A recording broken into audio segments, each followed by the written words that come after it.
Dominant Protector. Credit to the author. 7491500. Ang mga pangalan ng mga tauhan ay galing lang sa mga name generator, kaya kung meron mang pagkakatulad sa mga totoong pangalan ng tao, lugar at pangyayari, ito po ay sadyang nagkataon lamang. Gagawin ko ang sinabi mo. Sasabihin ko sa iyo ang lahat ng detalyado. Ang angkop na tugon ni Terence ay nag-iwan ng magandang impresyon kay Evariste, at personal niyang inakay si Terence palabas ng asfalto patungo sa kanyang silid-aralan. Ang makapasok sa study room para magkape at magkwentuhan ay nangangahulugan na talagang tinatrato ng Evariste si Terence bilang isang matalik na kaibigan. Ito ay isang pribadong lugar, at ang mga taong walang magandang relasyon ay walang karapatang pumasok. Esther, iyan ang nangyari. Ginizing ni Justina ang kanyang dugong sirena, kaya nagbago ang kanyang mga iniisip at espiritu, at namatay siya sa isla ng Sirena. Maikling ipinaliwanag ni Terence ang nangyari sa pagitan nina Mike at Justina, sinala ang maraming detalye sa gitna. Pakiramdam pa rin ni Evariste ay nakikinig siya ng isang pantasya, ang kanyang mukha ay puno ng hindi makapaniwala. May ganoong bagay ba?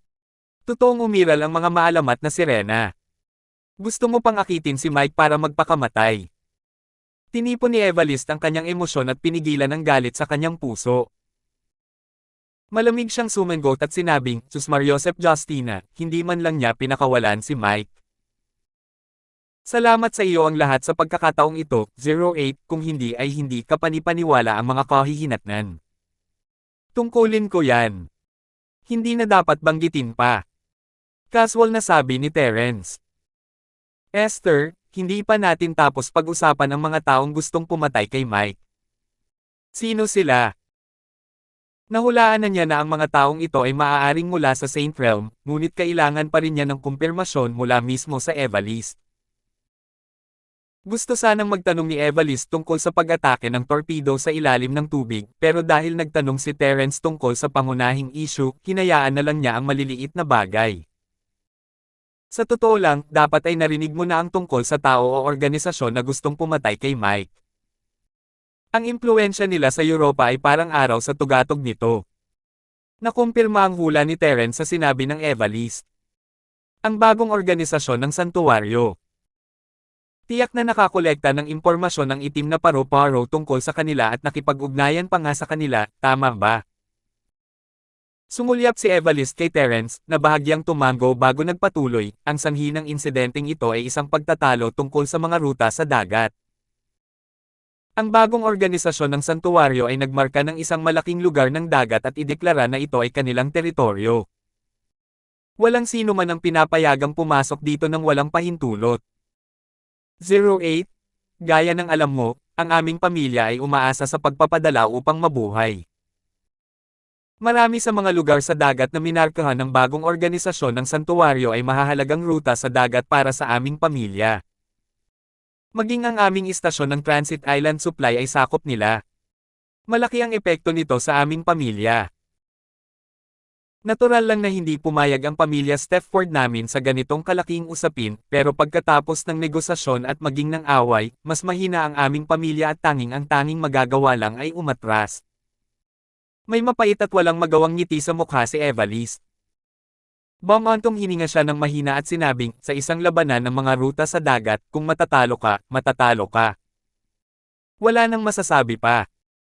Kung hindi mo sila kayang pukawin, lumihis ka na lang. Pero ang bagong organisasyon ng santuwaryo ay walang kabusugan, at kamakailan lang ay hiniling nila sa amin na ibigay ang isang daungan sa dagat. Iyan ang dugo ng ating pamilya Steffi. Kung ibibigay natin ito, ang buong pamilya ay maaaring mawasak o magdusa ng isang mapaminsalang pagbagsak. Papasok tayo sa isang panahon ng kahinaan at halos wala ng pag-asa na muling mabuhay. Kahit ano paman, hindi maaaring pumayag ang pamilya rito. Sinabi ko na rin sa bagong organisasyon ng santuwaryo na mas gugustuhin pa naming lumaban hanggang kamatayan kaysa makipagkompromiso. Dahil dito, naghiganti sila sa akin. Naghinala si Terence, kung ganoon nga, pwede ka na lang sanang patayin. Patay ka na at tapos na ang lahat. Bakit pa sila magpapaikot-ikot para harapin si Mike? Dahil gusto nila akong pilitin na sumuko, hindi ang direktang pagnakawan ako. Tutal, hindi naman nila hayagang lalabagan ang batas at kukunin ang mga bagay-bagay ng sapilitan. Bamantong hininga si Evariste at sinabing, pero limitado ang kanilang pasensya.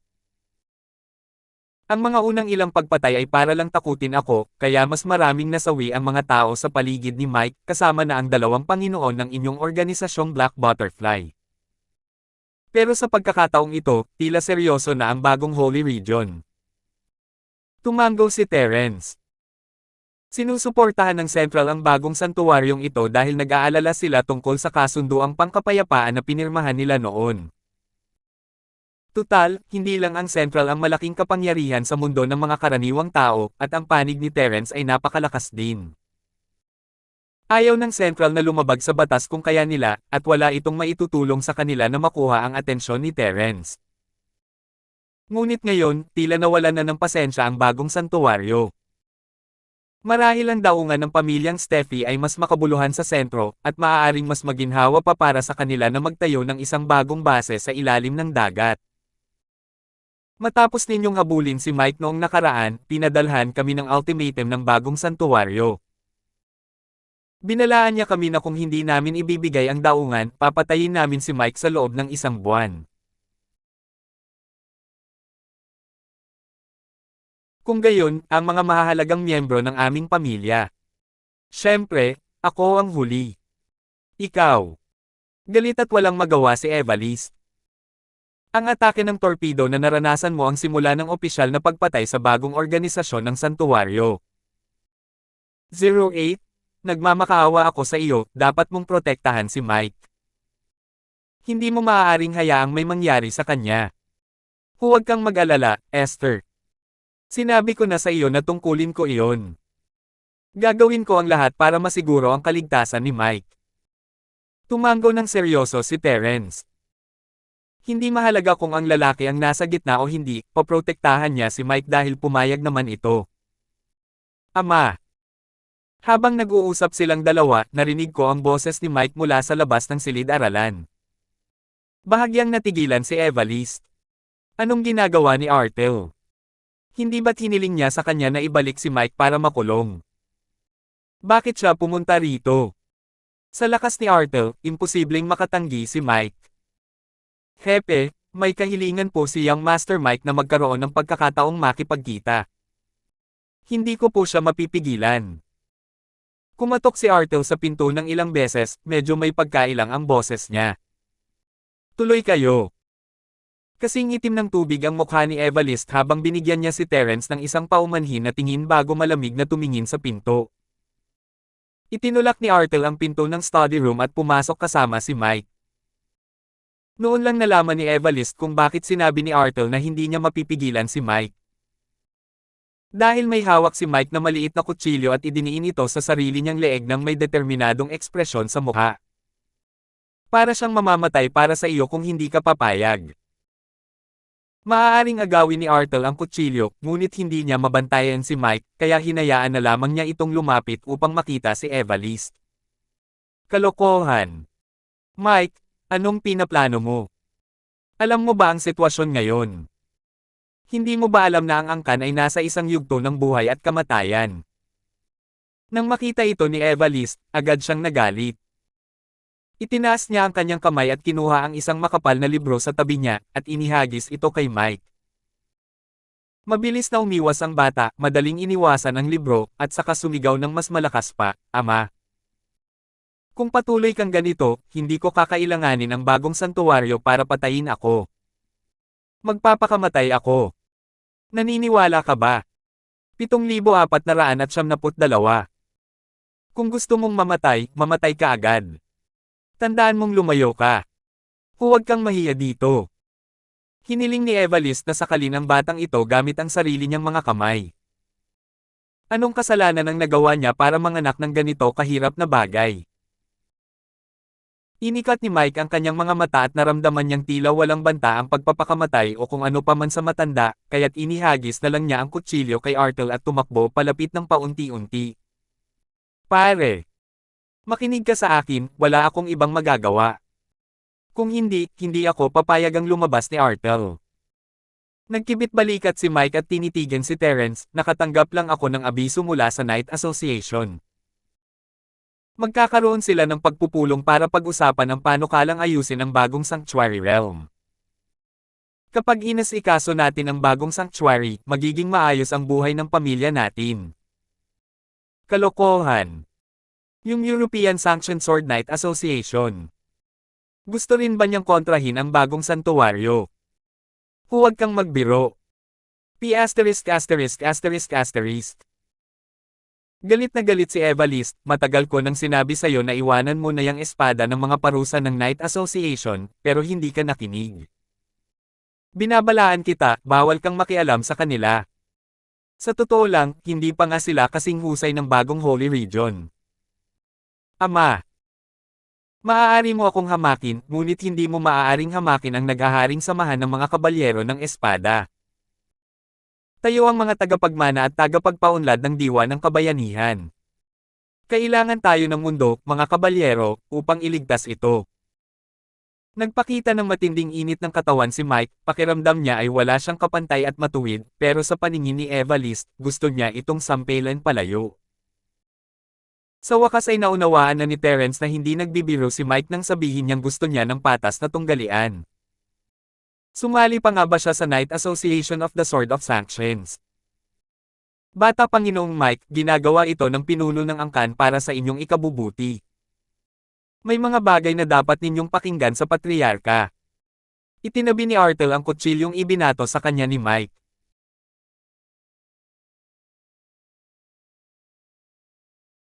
Nanatili pa rin siyang may dignidad at nagpayo, hindi lahat ng nasa Sword of Sanctions Knight Association ay may diwa ng isang knight.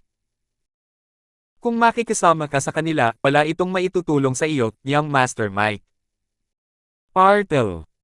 Pareho kayo ni Ama. Hindi mo naiintindihan ang kadakilaan ng ating samahan ng mga kabalyero. Labis na naapektuhan si Mike. Napatalon siya at sumigaw, sa pagkakataong ito, ang ating Knight Association ang nagkusa na harapin ang bagong Sanctuary Realm na katumbas ng pagtulong sa ating pamilya na makaahon sa gulo. Bakit hindi kayo makapagbigay ng kahit kaunting pasasalamat?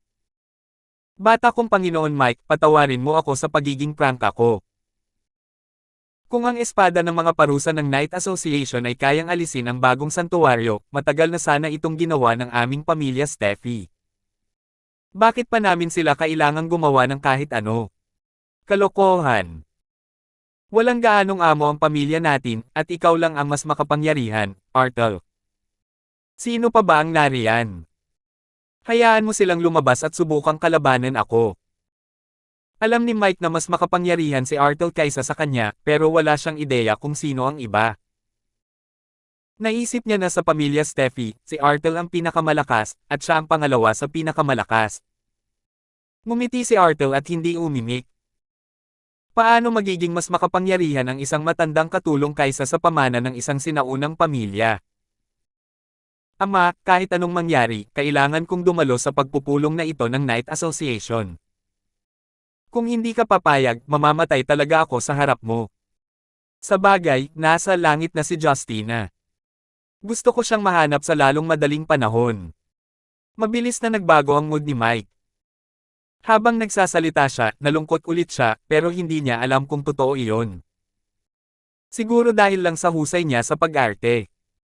Dumilim ang ekspresyon ni Evalist. Kaibigan ni Mike noong bata pa siya. Dahil nabanggit ito ni Mike, hindi niya ito mapabulaanan, kahit na pakiramdam niya ay karapat-dapat mamatay si Justina. Kalimutan mo na yan, Esther. Hayaan mo na siya, susunod ako. Kung talagang kayang kalabanan ng Mike's Knight Association ng isang bagong saint, maaaring magandang bagay iyon, biglang nagsalita si Terence. Sinusuportahan na ngayon ng Central ang bagong santuwaryo sa Europa, at iniisip ni Terence kung dapat ba siyang magsimula ng isang organisasyon upang labanan din ang bagong santuwaryo, tulad ng naghaharing Sword Knight Association o kung ano paman. Kung talagang may lakas siya, makabubuting gamitin siya bilang tagapagsalita niya sa Europa.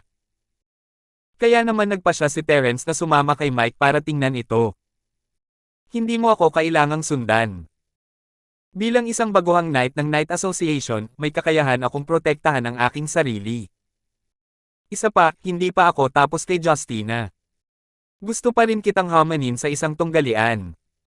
Malamig na tumawa si Mike habang nakatingin kay Terence. Papayagan na muna kita pansamantala para sa kapakanan ng ama. Huwag kang masyadong lumayo. Ang lakas ng loob mo. Paano mo nakakausap si 08 ng ganyan? Patay ka. Galit na sigaw ni Evalist, kung hindi dahil kay 08, ilang beses ka nang namatay. Kung patay na si Justina, sige. Sino ang nag-utos sa kanya na hikayatin kang sumugal at gamitin pa ang buhay mo bilang tantungan para makatakas?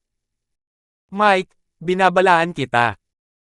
Kung maglalakas loob kang hindi respetuhin si 08, ituturing ko itong parang wala akong anak na katulad mo.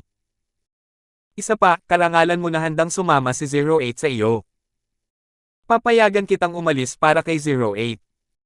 Kung ayaw mong isama si 08, manatili ka na lang sa bahay. Kung gusto mong mamatay, doon ka na lang mamatay. Nabigla si Mike, hindi niya maintindihan kung bakit ganoon kahalaga sa matanda si Terence. Sino ang anak mo? Bata pong Panginoon Mike. Makinig po kayo sa patriarka, huwag na ninyong banggitin ang tunggalian. Bamantong hininga si Artel. Sa lakas ni Mike, gusto niyang labanan si Terence. Malamang hindi niya makikitang kikilos ang kabilang panig bago siya mapatay, di ba? Mr. Ford, huwag po sana kayong magpakababa sa antas ni Young Master Mike. Kailangan pa rin po namin si Mr. Ford para protektahan ang Young Master. Tungkulin ko yan. Artel, hindi mo na kailangang magsalita ng marami. Tumanggaw si Terence at humarap kay Mike. Nangako ako kay Esther na paprotektahan kita ng 1 buwan. Kung gusto mong labanan ako dahil kay Justina, pwede natin itong pag-usapan pagkatapos ng misyon. Sige. Ang hirap talaga para sa iyo na makipaglaban sa taong pinoprotektahan mo ngayon. Maghihintay ako ng 1 buwan. Sumanga si Mike, tumingin sa kanyang matandang lalaki, at nagpatuloy, hindi ko naman kailangan ang proteksyon mo, at walang sino man ang maaaring pumatay sa akin. Kung gusto mong sumunod sa akin, sumunod ka sa akin. Sa sobrang galit ni Evalist, muntik na siyang matawa. Hindi niya talaga alam kung saan nakuha ng batang pilyong ito ang tiwala niya sa sarili. Walang makakapatay sa iyo. Kung hindi dahil sa Ling 08 na yan, 2 beses ka nang namatay. 08, salamat sa pagtitiis sa kalokohan ni Mike. Iiwan ko na sa iyo ang iba. Walang konsensya ang batang ito. Huwag mo siyang sisihin. Hindi pinansin ni Evalist si Mike at taos pusong humingi ng tawad kay Terence, huwag mong isapuso ang galit ng mga salitang yan ng isang bata. Nag-aalala rin siya na baka magkaroon talaga ng tunggalian si Terence at si Mike sa loob ng 1 buwan. Kung hindi mapapatay ng bagong santuwaryo si Mike, papatayin sila ng mga bodyguard na kinuha nila para protektahan siya. Magiging malaking problema iyon. Huwag kang mag-alala, alam ko ang ginagawa ko. Hindi malinaw na sabi ni Terence, sinusubukang aliwin ng kaunti ang patriarka bago nakitang umalis si Mike nang may pagtataka, susundan ko siya, para hindi ko na kailangang mag-alala tungkol sa kanyang kaligtasan. 7,473. Mabilis na umalis si Mike sa silid-aralan nang hindi man lang nagpapalam. Dahil pumayag ang matanda na dumalo siya sa pulong ng Knight Association ngayon, ayaw niya itong ipagpaliban. Pagdating nila sa tarmac, nakaalis na ang inihandang helicopter. Hinabol ni Mike ang piloto palabas ng helicopter at umupo sa upuan ng piloto. Sumunod si Terence nang may tiyaga, at gusto sanang alugan ni Mike si Terence, ngunit napagtanto niyang hindi niya ito magagawa. Hinayaan niya si Terence na sumunod sa kanya. Ang kapal talaga ng ulo mo para sumunod sa akin sa sitwasyong ito. Mukhang binigyan ka ng malaking pera ng tatay ko. Pangungutya na sabi ni Mike habang pababa ng helikopter. Sabihin mo nga sa akin, magkano ang ibinigay sa iyo ng matanda? Doblehin kita, paano kung bilangin natin ito bilang katapusan ng misyon? Wala sa sarili si Terence kung hindi siya nangako kay Evalist na hindi sisirain ang pangako niya, sino kaya ang magkakaroon ng oras para makipaglaro sa batang ito? Hindi tumugon si Terence sa panunokso ni Mike, at pakiramdam niya ay wala itong saysay. Nagpasya siyang tumahimik at itoon ng pansin sa paglipad ng helicopter patungo sa punong himpilan ng naghaharing Sword Knight Association. Matapos ang halos 2 oras na paglipad, nagsimulang lumapag ang helicopter sa bubong ng isang gusali sa sentro ng lungsod. Akala ni Terence, ang Knight Association ay matatagpuan sa isang lumang gusali, parang isang sinaunang kastilyo o kung ano pa man na babagay sa pangalan ng Knight Association. Hindi niya inaasahan na matatagpuan ito sa isang modernong lugar na tulad nito. Pinatay ni Mike ang helicopter pagkatapos lumapag at tumalon pababa, walang pakialam kung sinusundan siya ni Terence o hindi. Naglakad siya papunta sa elevator. Sinusundan pa rin ni Terence si Mike nang may tiyaga na parang namamasyal ito sa kanyang hardin. Kahit gaano kabila si Mike, hindi niya maalis si Terence sa kanyang likuran. Nasa likuran niya lang si Terence. Pagpasok ni Mike sa elevator, hindi man lang tumingin si Terence. Kumuha siya ng card at ini-swipe ito, at isang LCD panel ang tahimik na lumitaw sa ilalim ng mga normal na butones, na may mas maraming butones pa. Pinindot ni Mike ang buton ng may lubos na pamilyaridad, at binigay din niya ang fingerprint at facial scan. Matapos ang matagumpay na pag-scan, mabilis na bumaba ang elevator. Kalmado ang mukha ni Terence, ngunit medyo nawalan siya ng malay. Bakit umaarte ang Knight Association na ito na parang punong himpilan ng mga espesyal na ahente? Kailangan ba talagang maging maingat? Maayos na bumaba ang elevator.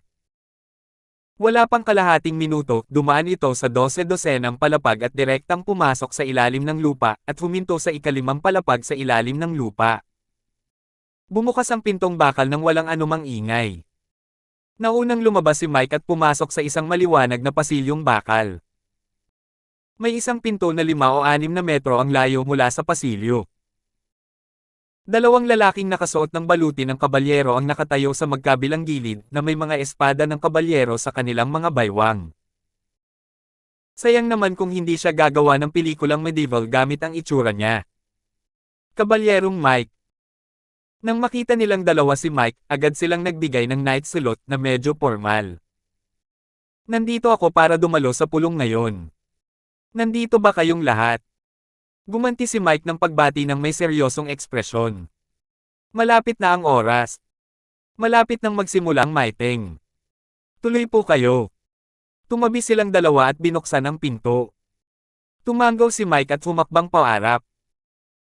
Hindi umimik si Terence habang naglalakad sa tabi ni Mike, ngunit pinigilan siya ng 2 kabalyero. Pasensya na, tanging mga miyembro lamang ng Knight Association ang maaaring makapasok dito. Hindi kayo maaaring makapasok. Malamig na binigyang diin ng kabalyerong kausap ni Mike, kahit na isa kang dinala rito ni Knight Mike, hindi ka makakapasok. Ako ang bodyguard ni Mike, at nandito ako para protektahan ang buhay niya mula sa anumang banta. Kaya, kailangan kong sumama saan man siya magpunta. Kung hindi ako makakapasok, hindi rin makakapasok si Mike. Mahinang sabi ni Terence. Napakapangahas. Ginagamit mo ba si Knight Mike para takutin kami? Ano sa tingin mo ang lugar na ito? Dumilim ang mukha ng kabalyero habang malamig siyang sumigaw. Ito ang naghaharing Sword Knight Association. Sa tingin mo ba kailangan pa rin ni Knight Mike ang proteksyon mo rito? Sapat na ang yaman nito para maprotektahan mo ang iyong sarili. Kalokohan yan. Hindi ko talaga alam kung saan nyo nakuha ang kumpiyansa nyo. Sabi ni Terence nang may nanunuyang ngiti. Gusto mo man o hindi, kailangan kong makasama si Mike. Mas mabuting huwag mo akong pilitin na gawin iyon. Sinuyod ni Terence ang silid gamit ang kanyang spirit sense habang binubuksan niya ang pinto. May ilang tao sa loob, mga 20 sila, ngunit wala ni isa sa kanila ang malakas. Ang pinakamalakas ay nasa kalahating hakbang pa lamang sa Sky Class. Marahil ang mga tao sa loob ay pawang mga baguhang knight na katulad ni Mike. Gayunpaman, mula sa mga taong ito, makikita na ang lakas ng tinatawag na Knight Association ay katamtaman lamang. Hindi pa kasama ang pagsalungat sa bagong santuwaryo, kahit dumating si Artel, matatalo niya ang lahat ng mga kabalyerong naruroon. Hindi talaga mababa ang tono mo. Kung may lakas ng loob ka, kumilos ka na. Ngumisi ang bantay ng Knight sa pinto, ang lakas ng loob mong maging mayabang sa teritoryo ng Knight Association. Naniniwala ka ba na hindi ka man lang makakalabas dito ng nakahiga? Kalimutan mo na yan, papasukin mo na lang siya. Malaki ang ginastos ng tatay ko sa pagkuha ng bodyguard na to. Kung hindi ko siya isasama, masasayang lang ang pera ng pamilya ko. Gusto sanang panoorin ni Mike na gawing katawa-tawa si Terence, at naisip pa niyang humingi ng leksyon sa Knight Association, pero pinigilan niya ang sarili. Tutal, sa diwa ng kabayanihan, walang ganoong bagay na maituturing na panghihiram ng kamay ng iba. Kung gusto niyang maghiganti, dapat lumaban siya ng patas at tapat. Dahil sinabi mo iyan, Knight Mike, hayaan mong pumasok ang taong ito sa probinsya at tingnan ito. Nag-isip sandali ang gwardya at hindi na nagpumilit. Tumabi siya at sinenyasan si Terence na pumasok. Tila mataas ang posisyon ni Mike sa asosasyon. Mabisa ang kanyang mga salita. Ang isa naman ay nakatitig kay Terence nang may mapang uyam ng ngiti, na parang iniisip na mapapahiya lang si Terence kung papasok siya. Nagkunwari si Terence na hindi niya ito nakita at pumasok ng may kalmadong ekspresyon. Sinundan niya si Mike sa isang pasilyo at nakarating sa isang silid-pungan. May malaking bilog na mesa sa loob, marahil dahil sa tingin nila ay mas angkop ang bilog na mesa para sa mga kabalyero. Mayroon ng 12 tao sa paligid ng mesa, at lahat sila ay nagtaas ng kanilang mga ulo nang makita sina Terence at Mike. Ngumiti si Mike at nagkusang bumati sa kanila. Si Terence naman, nakasandal siya sa pader sa may pasukan, walang planong pansinin ang mga taong ito.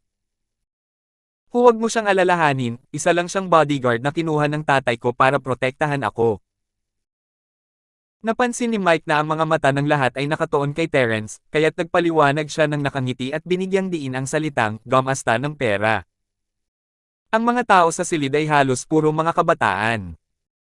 Agad nilang naintindihan ang ibig sabihin ni Mike at tumawa habang kinukutsa siya. Walang ganang makipagtalo si Terence sa mga binatilyong ito, lalo na sa ugok na si Mike. Sa tingin ba niya ay magandang ideya na hayaan ang iba na kutsain ang bodyguard niya? Nag-usap sandali ang mga kabalyero, ngunit si Terence ay kalmado pa rin na parang bundok. Nakaramdam sila ng pagkabagot, malamang mas magiging interesado sila kung maipapaliwanag mismo ni Terence. 7,474. Sige, lahat kayo, magseryoso kayo. Pag-usapan muna natin kung paano haharapin ang bagong santuwaryo. Isang lalaking blonde at puti na mukhang wala pang 30 taong gulang ang kumatok sa mesa gamit ang kanyang daliri, hudyat na tumahimik ang lahat. Pagkatapos ay humarap siya kay Mike at sinabing, "Mike, ang pagpupulong na ito ay pangunahing ginaganap dahil gusto kang patayin ng sentrong santuwaryo. Bilang taong sangkot, sabihin muna sa akin ang iyong mga saloobin." Lubos akong nagpapasalamat na lahat ay handang magtipon para sa akin. Kahit na magkakapatid tayo, naaantig pa rin ako rito. Inilagay ni Mike ang kanang kamay niya sa dibdib niya at bahagyang yumuko. Sa totoo lang, wala akong pakialam kung gusto akong patayin ng bagong santuwaryo o hindi, pero ang ginawa nila ay talagang masama. Paanong nakatitahimik lang ang ating namumunong Sword Knight Association at walang ginagawa? Magaling! Kahit wala ang insidente kay Mike, kailangan pa rin nating kumilos laban sa bagong santuwaryo. Dapat maalis ang ganitong uri ng masamang organisasyon sa lalong madaling panahon. Magaling! Malakas na hiyawan ng isang binata na may kayumangging buhok. Sa totoo lang, hindi na natin kailangang pag-usapan pa ito. Kapag nagtipon na ang lahat, maaari na nating direktang atakihin ang bagong organisasyon ng santuwaryo. Sa kasamaang palad, masyadong misteryoso ang lokasyon ng kanilang punong himpilan, at walang anumang palatandaan. Gayunpaman, hindi mahalaga iyon. Maaari muna nating sirain ang isang sangay ng bagong santuwaryo. Tama. Hindi naman gaanong nakatago ang mga sangay ng bagong santuwaryo sa iba't ibang lungsod sa Europa. Mayroon na tayong higit sa isa sa mga ito sa ngayon. Wawasakin muna natin ang lungsod na ito at ipapakita sa kanila ang ating kapangyarihan. Umalangaw-ngaw ang isa pang tao. Ang grupong ito ng mga kabataang Chonebyo ay nagsimulang kumulo ang kanilang dugo habang nagsasalita, at sabik na silang atakihin ang bagong santuwaryo. Si Mike, na tinawag upang ibahagi ang kanyang mga saloobin sa simula, ay nakapagsalita lamang ng 2 pangungusap bago may ibang nangunguna at wala nang ibang maaaring sumabad pa. Magaling! Dahil pare-pareho ang opinyon ng lahat, napagpasyahan naming ilunsad ang parusa ng Knight sa pinakamalapit na sangay ng bagong organisasyon ng Sanctuary. Ang binata na may gininto ang buhok ang gumawa ng pangwakas na desisyon, at isang may kumpiyansang ngiti ang sumilay sa kanyang mukha. Mga kabalyero ng katarungan, sabay-sabay tayong sumalakay. Isang bagong dibisyon ng santuwaryo ang madaling masasakop. Sa panahong iyon, ang pangalan ng espada ng mga parusa ay lalaganap sa buong Europa at mundo. Ha! Kumalat pa nga ito sa buong Europa at mundo. Bago iyon, hindi ba dapat mong isaalang-alang kung may pagkakataon kang makabalik na buhay? Hindi itinago ni Terence ang malamig na ngiti at paghamak sa kanyang mukha. Dahil sa iilang basura lang na tulad mo, gusto mong pumunta sa bagong Holy Region at manggulo. Malamang hindi niya kayang durugan ang isang tao, pero gusto pa niyang sirain ang kanilang sanga. Isang biro. Tumahimik ka nga. Sino ka ba sa akala mo? Paano nang ahas ang isang simpleng bodyguard na magsalita ng ganoong kalokohan? Kung hindi lang dahil kay Mike, sa tingin mo ba may karapatan kang umupo sa iisang kwarto kasama namin? Tinitigan ng masama ng binata na may kayumangging buhok si Terence. Ano ba ang maganda sa isang bagong Sanctuary Division? Hindi man lang ito pinapansin ng batang master na ito. Ilagay mo man o hindi sa mata mo, hindi mababago ng sitwasyon na isa kang walang kwenta. Hindi nag-react si Terence nang kutsain siya dahil wala siyang ganang makipagtalo sa mga batang ito.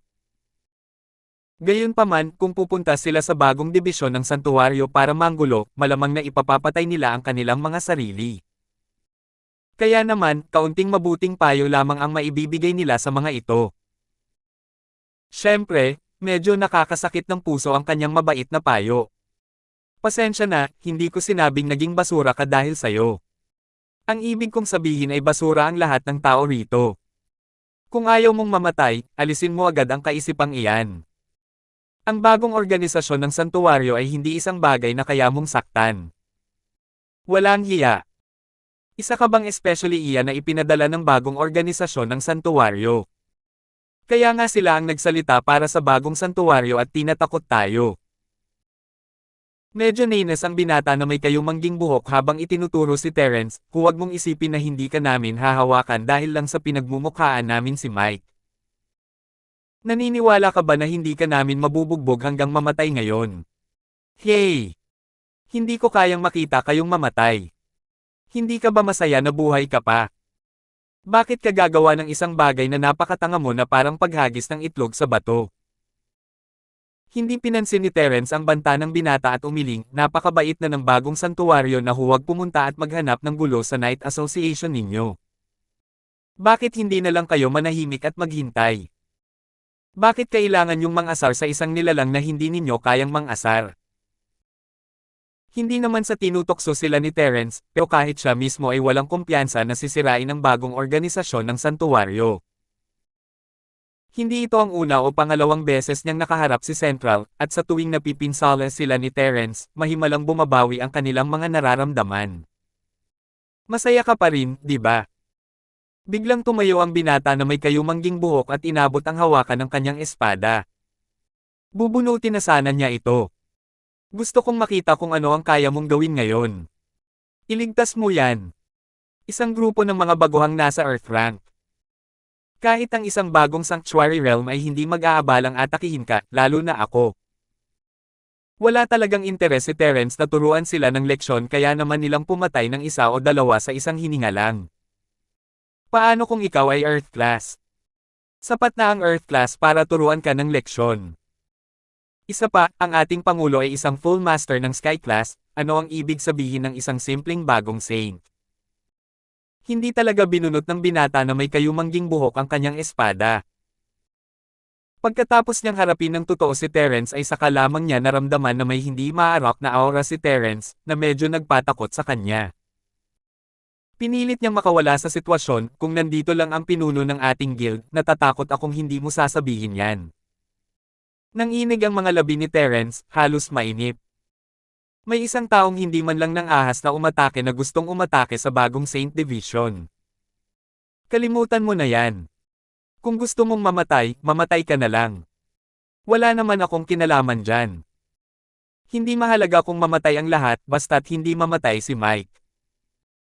Tungkol naman sa presidente, alam ni Terence na nasa labas lang ng meeting room ang lalaki. Anong nangyayari? Anong nangyayari?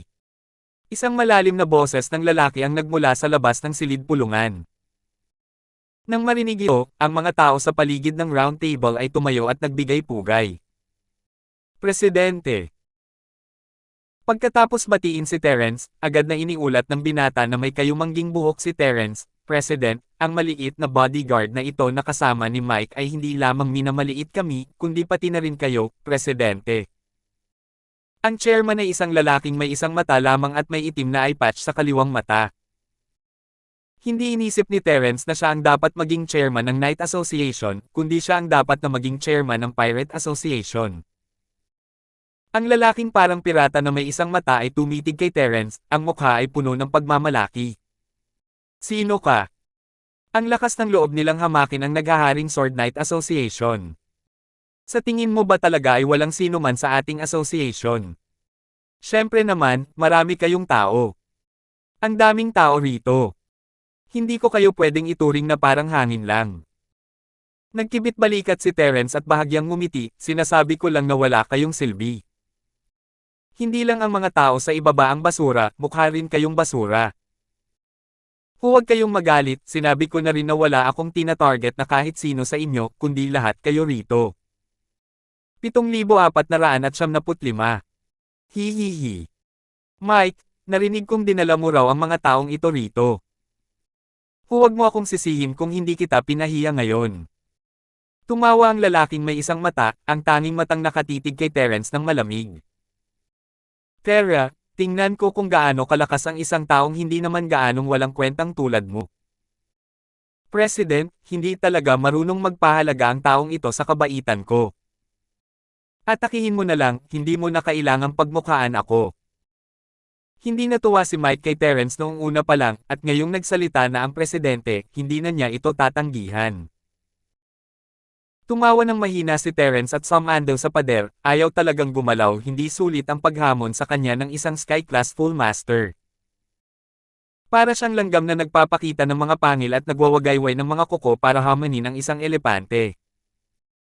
Kailangan pa bang maging seryoso ang elepante at maghintay ng seryosong tugon? Ang pag-iisip pa lang sa eksenang iyon ay nakapagpatawa na sa kanya ng hindi maipaliwanag. Akala ng lalaking may isang mata na natatakot sa kanya si Terence matapos makitang wala siyang reaksyon mula rito. Lihim siyang nasisiyahan sa kanyang sarili, ngunit ang kanyang mukha ay puno ng pagmamalaki. Bilang presidente ng naghaharing Sword Knight Association, at isang Peak Heaven Class Master, hindi kita maaaring apihin. Paano kung ganito, hahayaan kitang gumawa ng unang galaw, at hindi ako lalaban sa loob ng 3 galaw. Dapat mong samantalahin ang pagkakataong ito. Hehe. Kumpletong pagkumpleto ng Heaven Class. Tunog na napakaganda. Oo. Noong unang panahon, inakala ko rin na ang pagtatapos ng Heaven Class ang tugatog ng martial arts sa mundo. Maraming taon na ang nakalilipas, nagsikap ako para sa layuning ito, at sa wakas ay naabot ko ang tugatog ng Sky Class. Bamantong hininga si Terence, nalilito habang naaalala ang oras na pumunta siya sa Ice Palace para iligtas si Trixie. Noong panahong iyon, ang Rock Candy ay isang Sky Class Full Master, parang isang bundok na hindi kayang lampasan. Noong panahong iyon, ang Rock Candy ay isang Sky Class Full Master, parang isang bundok na hindi kayang lampasan.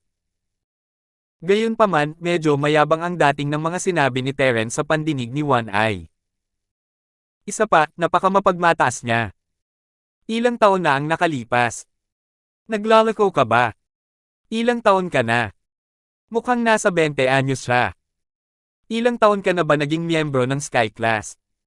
Nagsimula ka bang magsanay sa sinapupunan ng iyong ina? Napakamapagmataas na pinuno, hindi ba niya alam ang ibig sabihin ng ganap na pagkumpleto ng Sky Class? Oo, iniisip ba niya na ang mga practitioner ay Sky Class?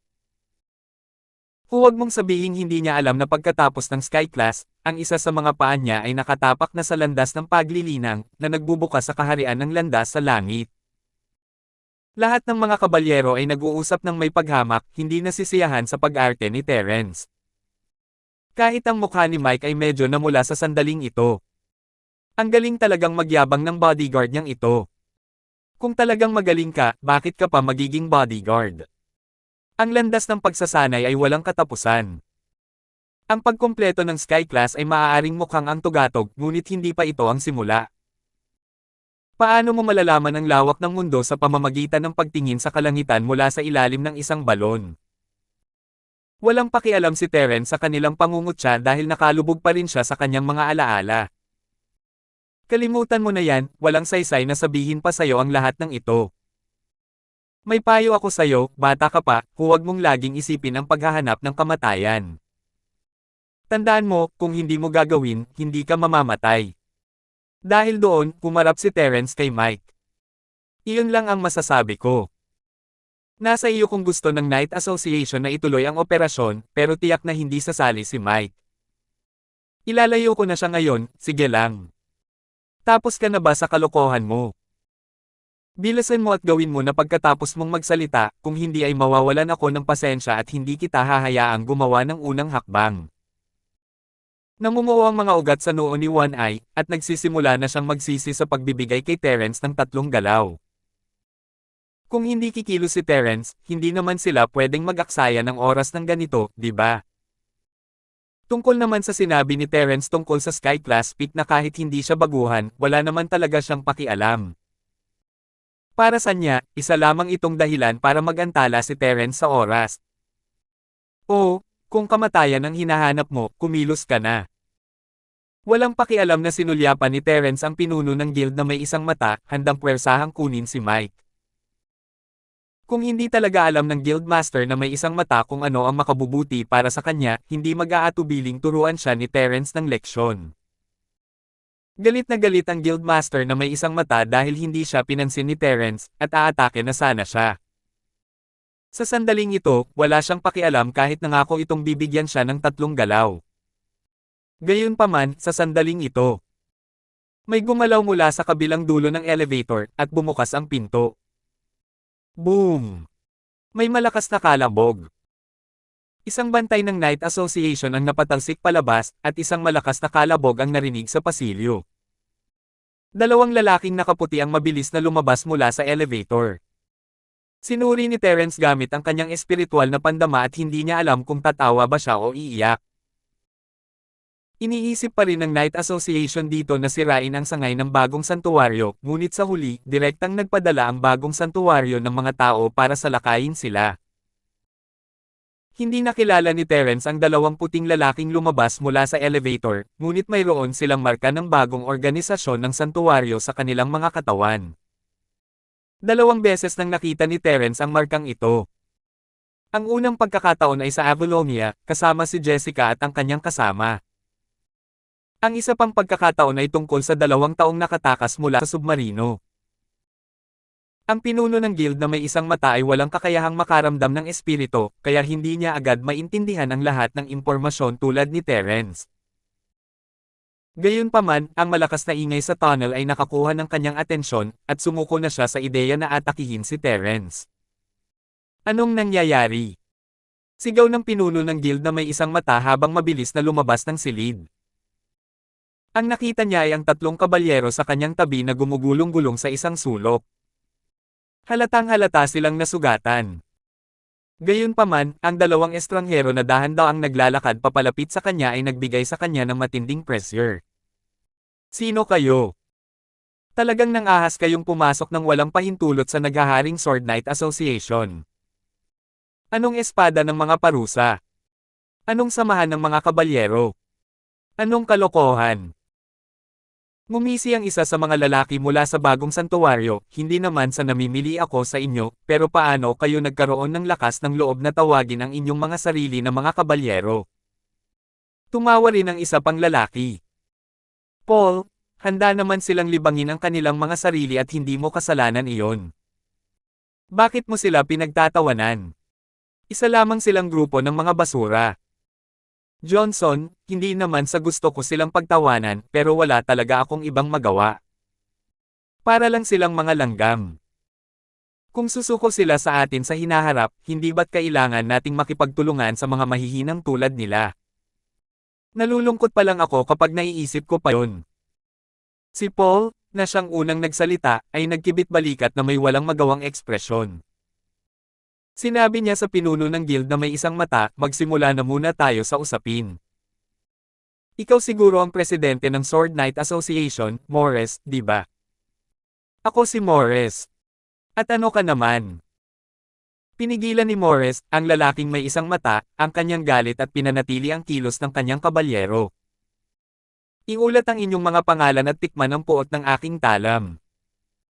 Uhaw na ang aking mahabang espada para dito. Para ka talagang langgam na parang payaso.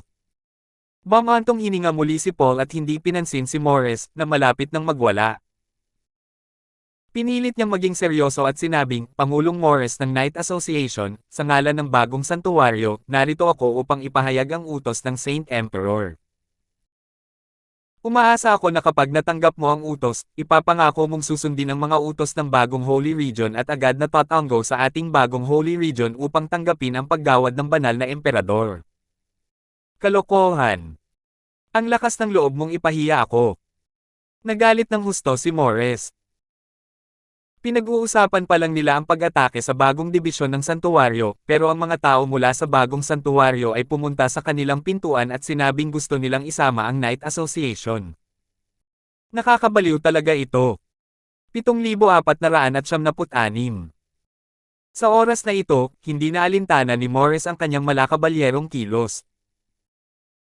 Mabilis niyang hinugot ang espada ng kabalyero mula sa kanyang baywang, hinawakan ang hawakan gamit ang dalawang kamay, at naglakad patungo sa dalawang tao mula sa bagong santuwaryo.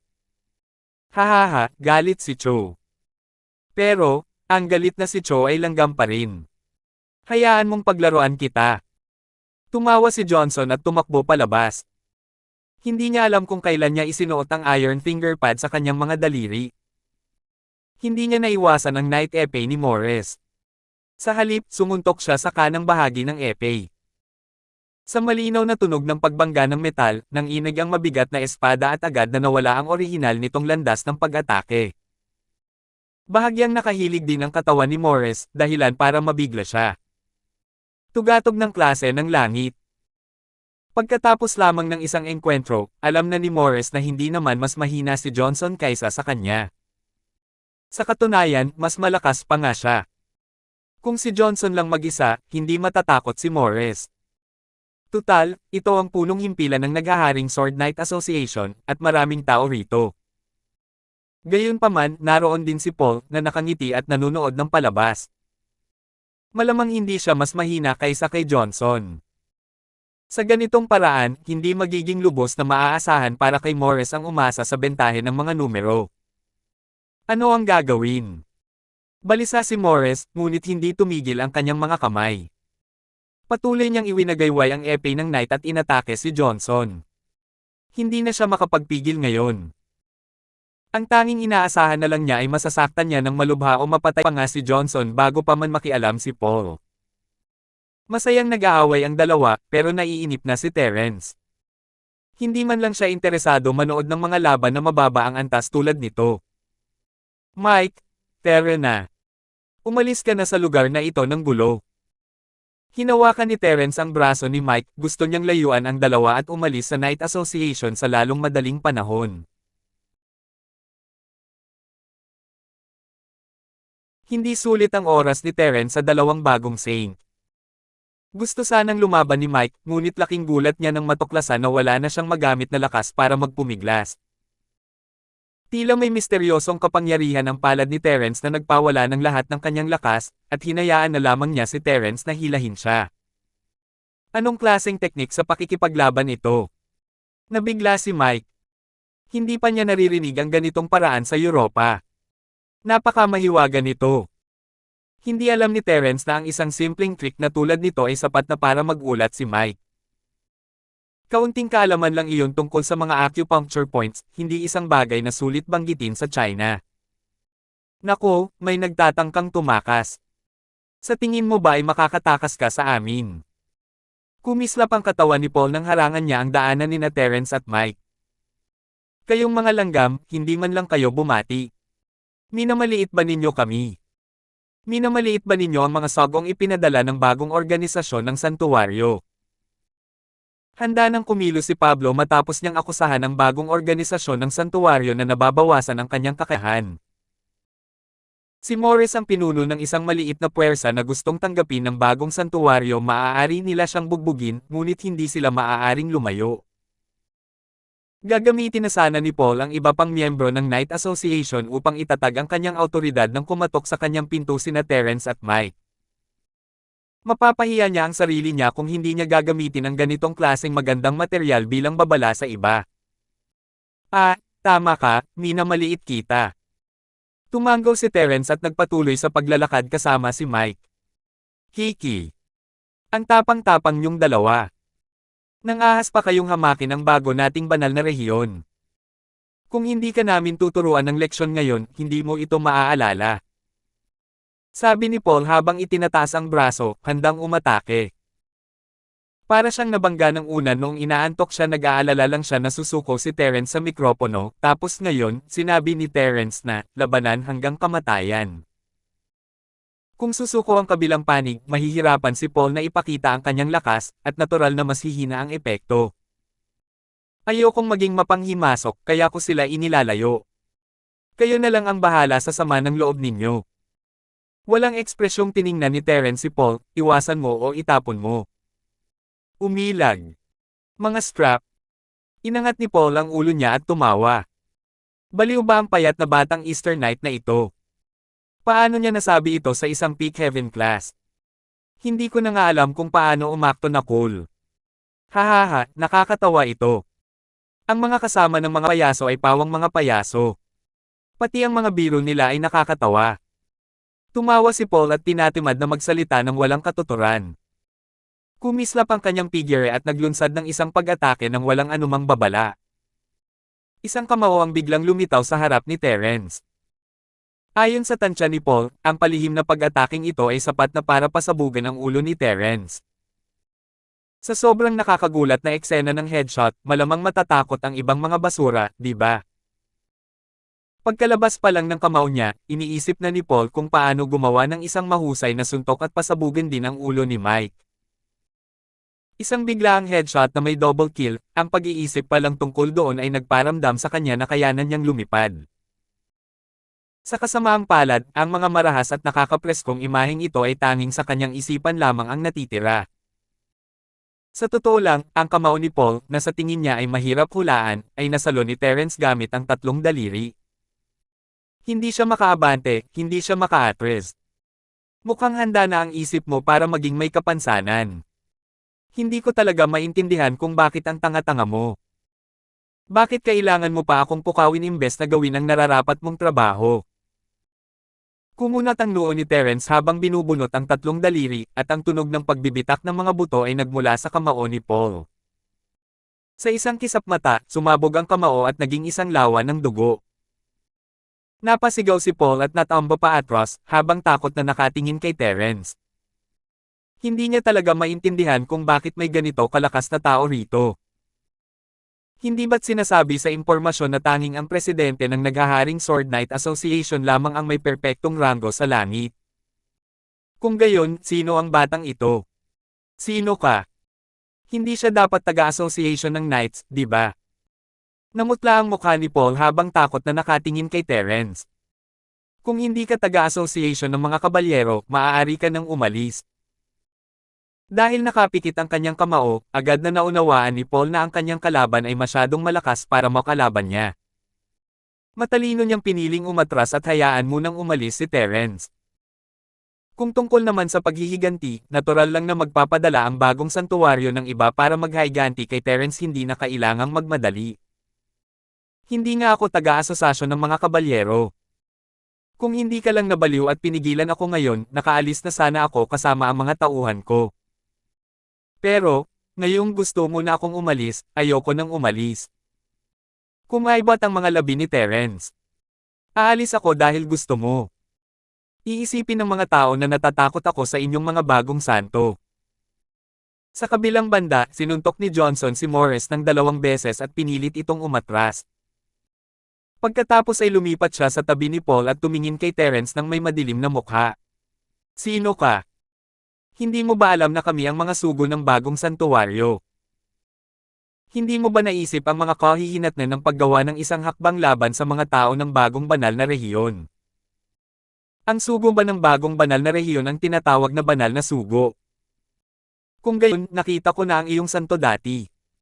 Ano nga ulit ang pangalan niya? Jessica. Tanong ni Terence, gustong makita kung ano ang hitsura ng dalawang ito sa bagong santuwaryo. 7,477. Tutal, ang lakas nila ay malayo sa kay Jessica. Mayroon bang ganoon kalaking agwat sa pagitan nila? Kilala mo si Saint Jessica? Medyo nalito si Johnson, pero hindi niya namamalayang ibinaba niya ang kanyang tindig at sinabing, syempre kilala namin siya. Ano ang relasyon mo sa kanya? Bakit mo pinapahalagahan ang relasyon natin? Hayaan mong itanong ko sa iyo, kayo rin ba ang mga banal na sugo ng bagong banal na rehiyon? Hindi. Mga mensahero lamang kami, hindi mga banal na sugo. Hindi naglakas loob si Johnson na magsinungaling. Sa katunayan, sila ni Paul ay mga piling banal na sandata lamang. Bagamat hindi sila ang pinakamababang antas ng banal na sandata, wala silang gaanong katayuan. Hindi man lang sila nasa antas ng mga banal na sugo. Sandatang santo, kapitan. Isang piling banal na sandata. O isang ordinaryong sandatang santo. Mukhang mahina kayo, patuloy ni Terence, huwag mong sabihing pinakamababang antas lang ng mga banal na sandata ang gamit mo. Siyempre hindi, mga piling banal na sandata kami. Tila medyo mayabang si Johnson. Marahil ay hindi madaling maging isang piling banal na sandata. Teka, hindi ka miyembro ng aming organisasyon. Paano mo nalaman ang napakaraming sikreto? Imposibleng sabihin sa iyo ni Saint Piao ang mga bagay na ito. Bagamat ang mga antas na ito ay hindi kumpidensyal na impormasyon sa bagong santuwaryo, ang paksang ito ay hindi babanggitin sa mga ordinaryong pag-uusap. Pagkatapos, naisip niya ang mga bulong-bulungan na tila namatay si Jessica sa Avalonia. Nagbago ang ekspresyon ng mukha ni Johnson. Kamag-anak ba ng mga kalaban sa China ang lalaking ito na nasa harap ko? Kailangang ipadala pabalik ang balitang ito sa punong himpilan. Kailangan niyang ipaalam sa pantas na emperador na may isang taong mula sa Huaxia na pumunta sa Europa. Parang may naisip ka. Sayang naman. Gusto ko sanang makipag-usap ng maayos, pero mukhang wala na akong ibang pagpipilian ngayon. Ngumisi si Terence. Ginamit ni Terence ang kanyang mga hakbang na parang paro-paro at isang mahiwagang pamamaraan ng pag-ugoy ng paa. Bahagyang umugoy ang kanyang katawan, at sa isang kisap mata ay dumaan siya sa pagitan nina Johnson at Paul. Pareho pa rin ang ekspresyon ng kanilang mga mukha, ngunit ang kanilang mga mata ay puno ng takot, at ang kanilang mga katawan ay nanigas. Tumalikod si Terence sa dalawa at dahan-daang lumingon. Nang lumingon si Terence, parehong nanlambot ang mga binti nina Johnson at Paul, at bumagsak sila sa lupa sa magkabilang gilid ni Terence, patay. Ito ay isang ganap na pagkabigo. Lahat ng nasa naghaharing Sword Knight Association ay napanganga at natulala kay Terence, at sa dalawang bangkay na nakahandusay sa lupa. Ang bagong sugo ng santuwaryo, na kanina lang ay nagyayabang, ay patay na ngayon. Kahit ang mga taong naroon ay hindi mo ari kung paano sila namatay. Sa wakas ay bumalik sa kanyang katinoan si Morris. Nabasa ng malamig na pawis ang kanyang likod at damit, at lalo siyang natakot. Ano ang lakas ni Johnson? Alam na alam ito ni Morris. Kahit matagal na silang hindi nag-away, si Johnson ang may kalamangan. Kahit hindi halata, kinailangang aminin ni Morris na medyo mababa ang kanyang pananaw. Pero ang isang master na tulad nito ay walang pagkakataong atakihin si Terence, at hindi niya alam kung paano siya namatay. Anong antas ng lakas ito? Nakakatakot talaga. Ikaw. Nauutal si Morris, pero nahihirapan siyang magsalita. Anong gusto mong sabihin? Patuloy mo akong atakihin. Pinipigilan mo ba akong ilayo si Mike? Kalmadong tiningnan ni Terence si Morris, wala akong pakialam. Hindi, hindi. Mali ang pagkakaintindi mo. Paano kita aatakihin? Tutal, kaibigan ka ni Mike, ibig sabihin natural lang na kaibigan ka rin ng Knight Association. Kaibigan din kita, Morris. Kumurap ang isang mata ni Morris, at mas maayos siyang nagsalita, maaari ko bang malaman ang pangalan mo, Ginoo, para formal tayong magkakilala. Nakakatawa naman, matapos makita ang nakakatakot na lakas ni Terence, kung maglalakas loob si Morris na gumawa ulit ng hakbang laban kay Terence, mapapagod na talaga itong mabuhay. Link 08, hindi kami magkaibigan ni Mike. Mga bodyguard lang kami na inupahan ng ama niya. Kaya, hindi ako karapat-dapat sa mga tao mula sa Knight Association. Tumaas ang kilay ni Terence at ngumiti. Dahil ayaw mong makipag-away, Pangulong Morris, aalis muna kami. Hindi na kita guguluhin pa. Gulat na gulat pa rin si Mike. Alam niyang malakas si Terence, pero hindi niya alam kung gaano ito kalakas. Akala niya noong una ay isa siyang kalahating hakbang na makapangyarihang tao na may ranggong langit tulad niya na mas mahina kaysa kay Pangulong Morris. Hindi niya inaasahan na magiging ganito pala kalala pero sadyang mas malala lang pala si Morris kaysa kay Terence. Sa totoo lang, medyo pinanghinaan ng loob si Mike.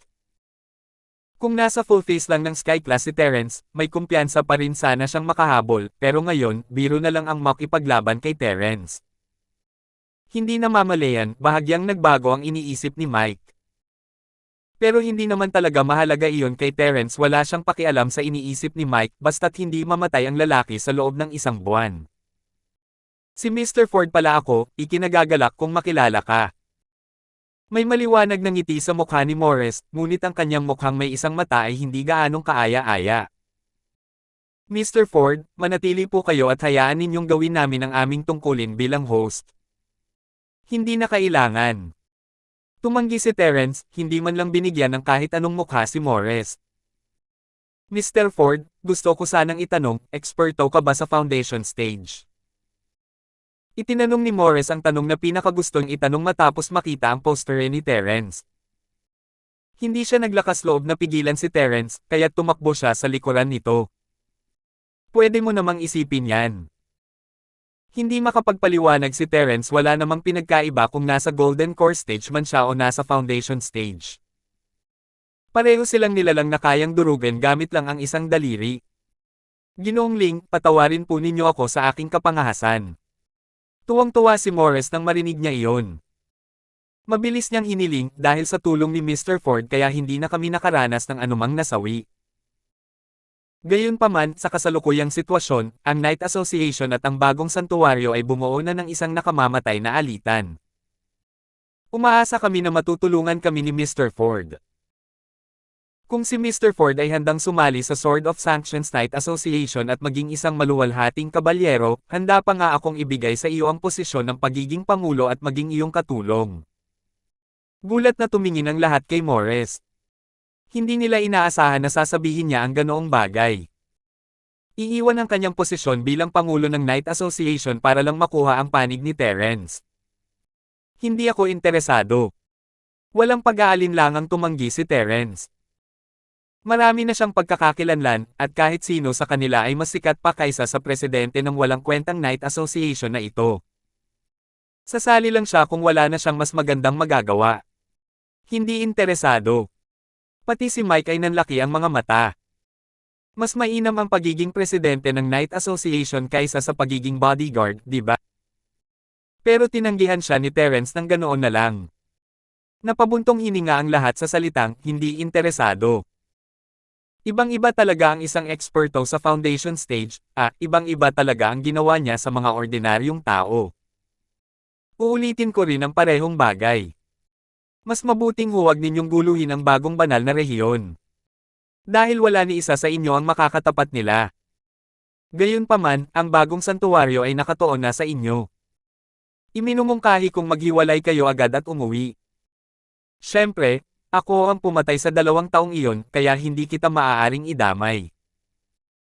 Kung may galing sa bagong santuwaryo na maghanap sa atin, sabihin mo lang sa kanila na pumunta sa akin. Ako ang mananagot sa lahat ng ito. Sandali na tumigil si Terence, wala na siyang ibang maidaragdag, kaya humarap siya kay Mike. Balik na tayo. 7,478. Hindi. Hindi na ako makakabalik. Nag-atubili sandali si Mike at agad na mariing sinabi, miyembro rin ako ng Night Association, at tiyak na mamamatay ako kasama ang Night Association. Ikawalong kapatid, maaari ko nang pakawalan ang nangyari kay Justina, ngunit tulungan mo kami ng minsanan. Matapos malaman na si Terence ay isang Foundation Stage Master, gusto ni Mike na tulungan siya ni Terence na harapin ang bagong branch. Siyempre, ito rin ang intensyon ni Pangulong Morris. Kanina pa niya kinikindatan si Mike. Mike, gusto mo akong buhatin ka pabalik, di ba? Hindi gumalaw si Terence, kinurot niya ang kanyang mga daliri. Ikawalong kapatid. Inimbitahan ka ng aking ama rito para siguraduhin ang aking kaligtasan, hindi para pigilan ang aking mga galaw. Wala kang karapatang makialam sa gusto kong gawin. Nagalit si Mike at galit na nakipagtalo, maaari mo akong piliing huwag tulungan, ngunit hindi mo ako maaaring kunin ng sapilitan. Kailangan kong sumama sa lahat upang sirain ang bagong dibisyon ng santuwaryo. Tungkulin ng mga kabalyero na parusahan ang kasamaan at itaguyod ang hustisya. Bukod dito, ito ang gawain ng aking pamilya sa simula pa lang. Kung ayaw mong makasama ako, hindi kita pipilitin. Pwede ka nang umalis, hindi ko na kailangan ang proteksyon mo. Ipapaliwanag ko ito sa tatay ko, hindi ka nito maaapektuhan sa anumang paraan. Tiningnan ni Terence ang tuwang-tuwa na si Mike, nagulat. Ang lakas talaga ng loob ng batang ito. Sige. Dahil sinabi mo na, sabay na tayo. Hindi naman si Terence isang taong hindi makatwiran, at dahil si Mike ay may pagkalalaki, nagpa siya si Terence na tumulong. Ano pang hinihintay ninyo? Huwag na tayong magtagal pa. Bago pa man makarating sa atin ang balita tungkol sa pagkamatay ng 2 taong ito, kailangan na nating mabilis na maglunsad ng palihim na pag-atake sa bagong sangay ng santuwaryo. Oo. Ang galing naman yan. Mabuhay ang pinuno ng guild, matandang ikawalo. Naghiyawan ng mga batang kabalyero. Dahil sa isang foundation stage practitioner na tulad ni Terence na nangunguna sa operasyon, tumaas ng malaki ang kanilang kumpiyansa sa operasyon. Ngumiti rin si Morris at yumuko, salamat po, Mr. Ford. Sa tulong ni Mr. Ford, magiging maayos ang operasyon ng parusa ngayon. Pagbalik ko, personal kong ibibigay sa inyo ang posisyon ng Pangulo at opisyal na akong bababa sa pwesto. Ayos lang kung ikaw ang pinuno ng guild. Magiging bodyguard lang muna ako sa ngayon. Casual na sagot ni Terence at umalis kasama ang grupo, walang pakialam. Ang gusaling ito ay pag-aari ng Night Association. Ang base ay inilagay sa ilalim ng lupa para sa kaligtasan, at ang mga sahig sa ibabaw ng lupa ay may iba pang gamit. Halimbawa, maraming helikopter ang nakaparada roon. Kasama si Terence, isang kabuoang 20 tao ang sumakay sa mga helikopter at naglunsad ng pangkalahatang pag-atake sa bagong sangay ng Saint. Hindi sila nag-usap habang nasa daan, at nang dumilim ang langit, nakarating sila sa bagong dibisyon ng santuwaryo. Isa itong sinaunang gusali sa isang maliit na lungsod, at nadama ni Terence na masangkop itong maging himpilan ng Night Association. Ang bagong dibisyon ng santuwaryo ay hindi kasing lihim ng naghaharing Sword Knight Association. Sa halip, lantaran silang naglagay ng karatula na para bang binubuksan nila ang kanilang mga pinto para makipagnegosyo. Malinaw nilang sinabi kung nasaan sila. Bagong sangay ng santuwaryo, Walker City. Tumigil kayo. Ito ang sangay ng bagong santuwaryo sa Walker City.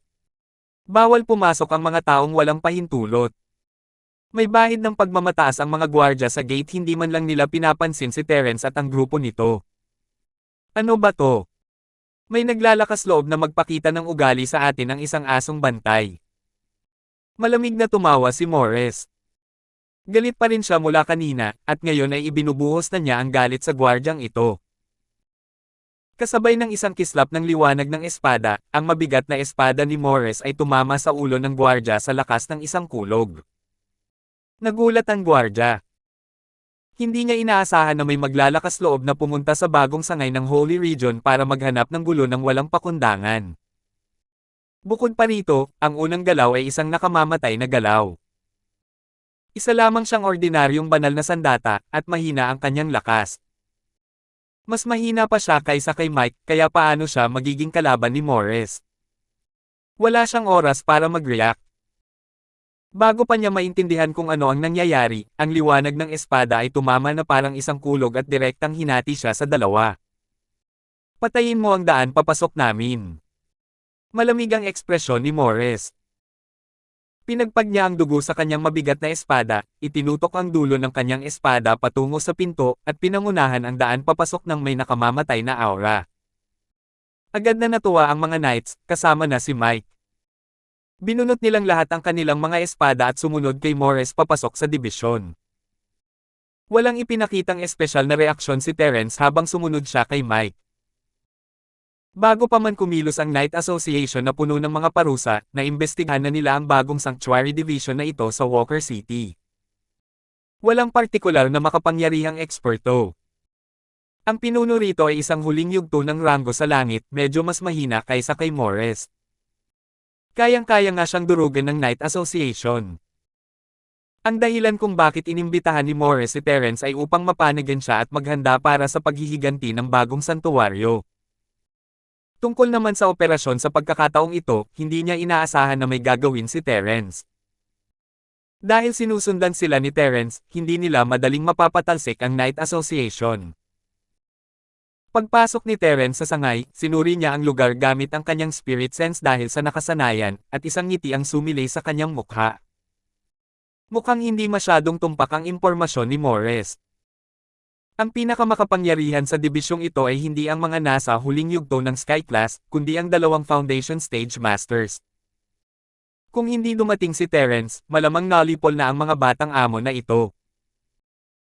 Nang maramdaman ang kaguluhan sa pasukan, nagsimulang magtakbuhan palabas ang mga tao sa loob ng sangay ng bagong Holy Region, kasama na ang dalawang eksperto sa pagtatayo ng pundasyon. Pinangunahan ni Morris ang kanyang mga tauhan sa unahan.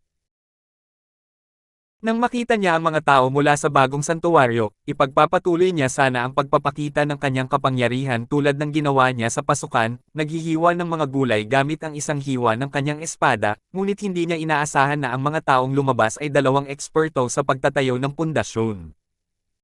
Isang trahedya ito para kay Morris. Napatalon siya sa sampal ng kabilang panig, at ang iba pang mga Earthrank Knights ay bumagsak sa lupa na parang isang tumpok ng mga bola ng bowling. Mabuti na lang at maayos ang pisikal na kalusugan ni Morris, at ginamit niya ang kanyang mabigat na espada upang harangan ang atake. Bukod pa rito, hindi ginamit ng eksperto sa pagtatayo ng pundasyon ng bagong santuwaryo ang kanyang buong lakas, kaya nagawa niyang mapanatili ang kanyang buhay. 2 subaw lamang ng dugo ang kanyang iniluwa. Talagang matapang. Nang ahas ka pang pasukin ng walang ingat ang ating bagong banal na rehiyon. Hindi lang siya ng ahas na pasukin, kundi ng ahas din siyang pumatay. Sino ang nagbigay sa iyo ng lakas ng loob para gawin iyon? Ang umatake kanina lang ay isang malakas at itim na lalaking nakasuot ng masikip na vest, na nagpapakita ng kanyang maitim at mambak na kalamnan. Mukha siyang isang boksingero sa underground boxing. Ang isang taong tulad niya ay nakarating lamang sa antas ng pundasyon dahil sa gamot mula sa sentro. Hindi naniniwala si Terence na kaya niyang maabot ang antas na ito ng mag-isa. Jonathan, huwag kang magsalita ng walang kabuluhan. Dahil nang ahas silang pumunta para mamatay, dapat mong tuparin agad ang kanilang mga kahilingan. Huwag mong sayangin ang oras. Ang nagsalita ay isa pang eksperto sa pagtatayo ng pundasyon. Gayunpaman, siya ay isang puting babae na nasa edad 30. Siya ay maganda at dapat ituring na isang magandang babae sa paningin ng mga Europeo at Amerikano. Ngumisi si Jonathan, at ipinakita ang kanyang mapuputing ngipin. Alisa, hindi mo naman kailangang mag-alala ng ganito, di ba? Wala naman akong magagawa. Makikipaglaro ako sa kanila at papatayin ko sila isa-isa. Hindi ba't magiging interesante na hayaan silang maranasan kung ano ang takot, at pagkatapos ay unti-unting mamamatay sa takot? 7,499. Nakakabagot. Natikom ni Alisa ang kanyang mga labi sa paghamak. Tanging ang mga taong katulad mo lang ang mahilig sa mga nakakabagot na bagay. Kalimutan mo na yan. Gawin mo ang gusto mo, pero huwag mong dumihan ang lugar na ito. Ayos lang kahit marumi. May maglilinis din naman nito, at wala ka nang kailangang gawin. Nagkibit-balikat si Jonathan at tumingin kay Morris at sa iba pang kakabangon lang mula sa lupa. Dahil nang ahas kang lumapit, dapat handa kang mamatay. Kung gayon, simulan na natin ang laro, sino ang unang mamamatay. Lumingalinga ang kanyang mabangis na mga mata, at sa wakas, napunta ang mga mata ni Jonathan kay Morris. Mas magaling ka. Mukhang ikaw ang pinuno ng mga taong ito, at medyo makatwiran ang iyong lakas. Sige, bibigyan kita ng isang kamay na kapansanan. Habang nagsasalita si Jonathan, inilagay niya ang kaliwang kamay sa likod niya at iniunat ang kanang kamay para idiin ang daliri kay Morris. Namutla sina Morris at ang iba pang mga knight. Base sa kanilang kaalaman, walang nabanggit na Jonathan at Alisa sa sanggang ito.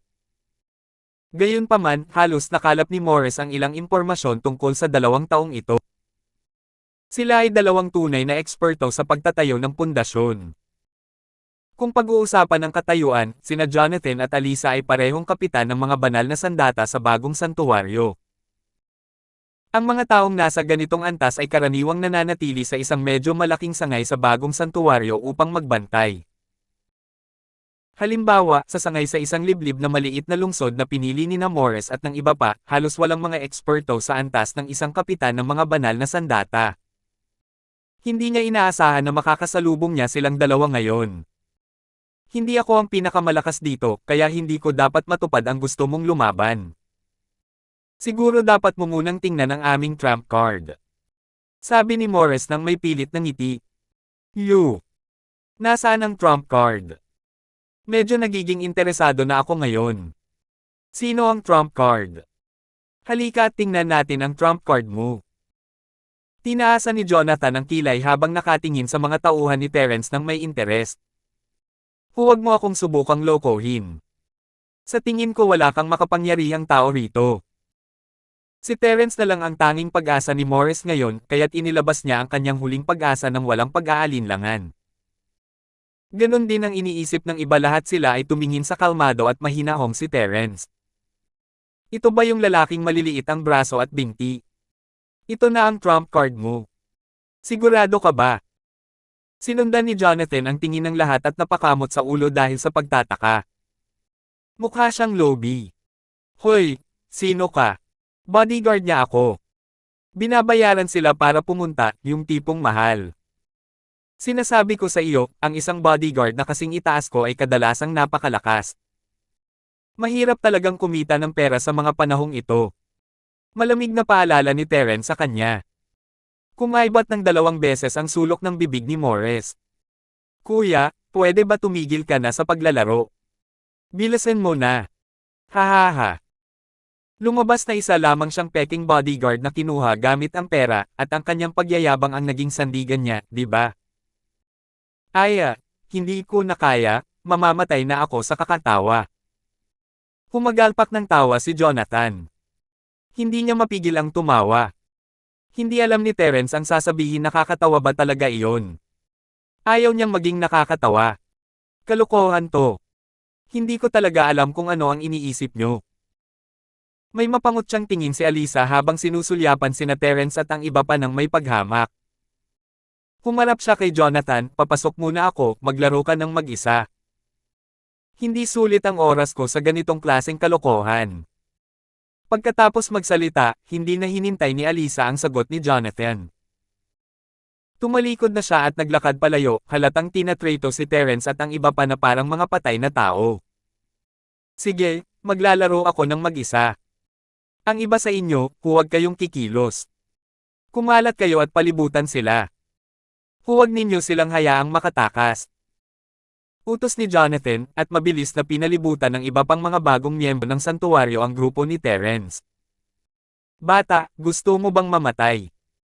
Maganda ang mood ko ngayon, kaya may mabibigyan kita ng ilang pagpipilian. Binasag ni Jonathan ang kanyang leeg at tumingin kay Terence nang may mapang-asar na ngiti. Ang unang pagpipilian, dudurugin ko ang lahat ng buto sa iyong katawan, pagkatapos ay tatadteren kita ng daan-daan at libu-libong maliliit na sugat, hahayaang dahan-daang damaloy ang iyong dugo hanggang sa maubos ang lahat. Ang pangalawang opsyon ay ang lumuhad ka at magmakaawa ng awa. Papatayin kita sa isang suntok lang. Diretso siya. Ang pangatlong opsyon. Kalimutan mo na yan, walang pangatlong opsyon. Sabihin mo lang na gusto mong mamatay ng miserable, o lumuhad at magmakaawa ng awa, tapos mabilis kang mamamatay. Ha? Sinong nagsabing walang ikatlong opsyon? Pangatlong opsyon, papatayin ko kayong lahat. Bahagyang ngumiti si Terence. Nako. Hindi matamlay ang tono niya, at para siyang isang mahusay na bodyguard. Sayang naman, hindi nyo kami matatalo sa salita lang. Mga bata, tingnan ninyong mabuti kung paano ko pahihirapan at papatayin itong bodyguard na hindi alam ang lugar niya. Kasabay nito, sumugod si Jonathan kay Terence, itinaas ang kanyang makintab at itim na kamao at ibinato ito sa mukha ni Terence. Itinaas ni Terence ang kanyang kamay at iniunat ang isang daliri, madaling hinaranggan ang kamao ni Jonathan. Malaki ang ipinagbago ng ekspresyon ni Jonathan, at agad na namula ang kanyang itim na mukha. Mabuti na lang at itim ang kanyang balat kaya hindi halata ang pamumula. Ang kanyang atake, na inakala niyang kasing lakas ng isang kulog, ay madaling nahadlangan ng isang daliri lamang. Tapos na siya.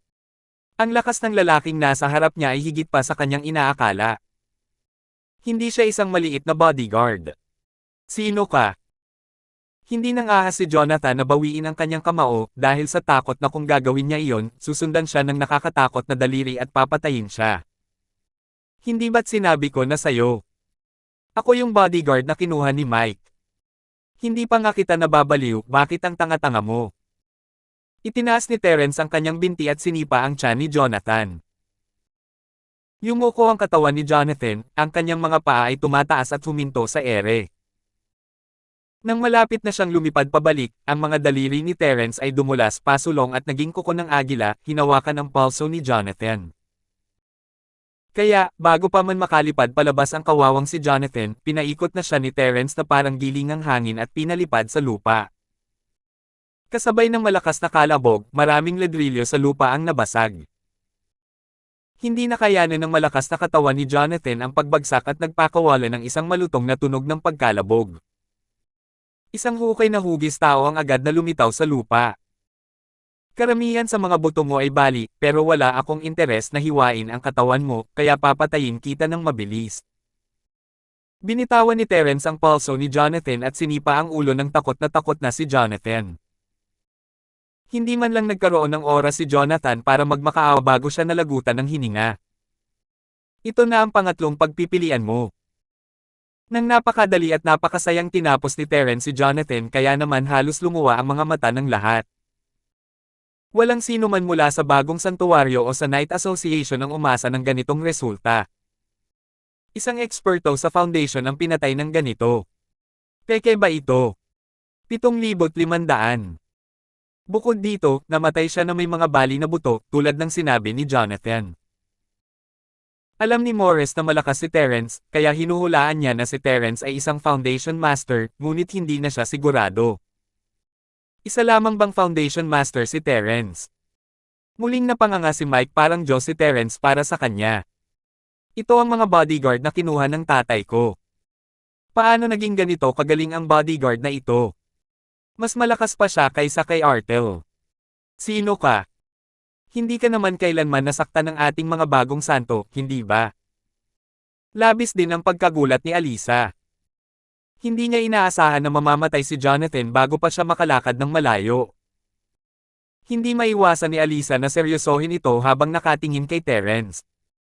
Gayunpaman, matapos siyang tingnan ng matagal, hindi niya sigurado kung saan nanggaling ang asyanong ito. Hindi siya kailanman nabanggit sa impormasyon. Ang bagong santuwaryo ay may impormasyon tungkol sa lahat ng eksperto sa mundo, at ang mga kapitan ng mga banal na sandata tulad nina Jonathan at Alisa ay may access dito. Gayunpaman, hindi binanggit sa impormasyon na mayroong ganoong eksperto sa naharing Sword Knight Association. Pangalan na lang ng bagong santuwaryo ang maaari niyang gamitin ngayon, umaasang magiging mas maingat si Terence. Ang paraan ng paggawa ninyong mga tao mula sa bagong banal na rehiyon ay ikinagagalit ng tao at ng Diyos, at lahat ay may karapatang patayin kayo. Sino mang may pusong makatarungan ay aatake sa inyo, kaya bakit ko kayo masasaktan? Lumago ang tiwala ni Morris, at matuwid niyang pinagalitan si Alisa, sumuko ka na lang. Tanggapin mo ang aming makatarungang hatol at parusa. Baka mailigtas ko ang buhay ninyo. Gayunpaman, bago pa man makasagot si Alisa, mahinang sumabad si Terence, hindi mo kailangang sumuko, patayin mo na lang silang lahat. Natigilan si Morris, hindi niya inaasahang sasabihin iyon ni Terence. Ano ang saysay ng pagsuko niya noon? Gayunpaman, si Terence na ang kuya ngayon, at kailangan niyang makinig sa kuya. Magaling, Ginoong Ling. Hindi na kailangang litisin ang mga walang kwentang ito. Mas makabubuting patayin na lang silang lahat. Sama-sama na tayong pumunta. Hindi kumpiyansa si Morris sa pakikitungo kay Alisa, ngunit hindi siya natatakot na harapin ang mga ordinaryong miyembrong ito. Agad niyang gustong pamunuan ang kanyang mga tauhan sa pag-atake. Gayunpaman, hindi siya binigyan ni Terence ng pagkakataong gawin iyon. Ginamit niya ang kanyang mga hakbang na parang paru-paro, at ang kanyang katawan ay parang paru-paro na lumilipad sa mga bulaklak. Sa isang kisap mata, gumawa siya ng bilog sa paligid ng mga miyembro. Pagbalik ni Terence sa kanyang dating pwesto, patay na ang lahat ng mga bagong miyembro ng santuwaryo, maliban kay Alisa.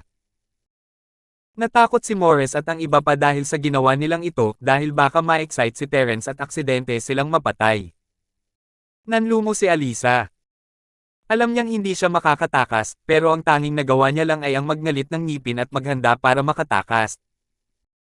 Kaya bago pa man makatayo si Terence, tumalikod na si Alisa at tumakbo. May isang daanan para sa mga emergency sa sanga, at gusto niya itong gamitin para makatakas. Sabi ko papatayin kita. Sa tingin mo makakatakas ka. Iginalaw ni Terence ang kanyang mga paa at naabutan si Alisa, pinaponte ito sa kanyang partner na si Jonathan. Patay na ang lahat ng mga tao mula sa bagong sangay ng santuwaryo. Bumalik na tayo. Hindi na muling tumingin si Terence kay Alisa habang naglalakad palapit kay Morris. President Morris, mayroon ka bang anumang pagtutol? Siyempre hindi. Kung sinabi ni Mr. Ford na babalik tayo, babalik tayo. Mabilis na tumango si Morris. Pagkatapos ay may naisip siya at sinabing, Mr. Ford, hindi ba tayo maghahanap sa loob? Maaaring may ilang lihim na impormasyon tungkol sa bagong santuwaryo. Pinag-isipan ito ni Terence at sumang-ayon kung makakahanap siya ng magandang impormasyon, maaaring makabubuti ito para sa pag-unlad ng sentral. Sige, kung ganoon, sige na maghanap na kayo. Pinaalis ni Terence sina Morris at ang iba pa at naunang lumabas ng bagong dibisyon ng santuwaryo, umupo sa kalye sa labas at hinintay silang lumabas. Hindi nagtagal, lumabas sina Morris at ang iba pa ng sama-sama, hindi maganda ang kanilang mga ekspresyon. Ginoong Ling, hindi ko inaasahan na wala palang halaga ang sangay na ito. Puro mga walang kwentang bagay lang yan. Nasayang lang ang ating pagsisikap sa pakikipaglaban para sa lugar na ito.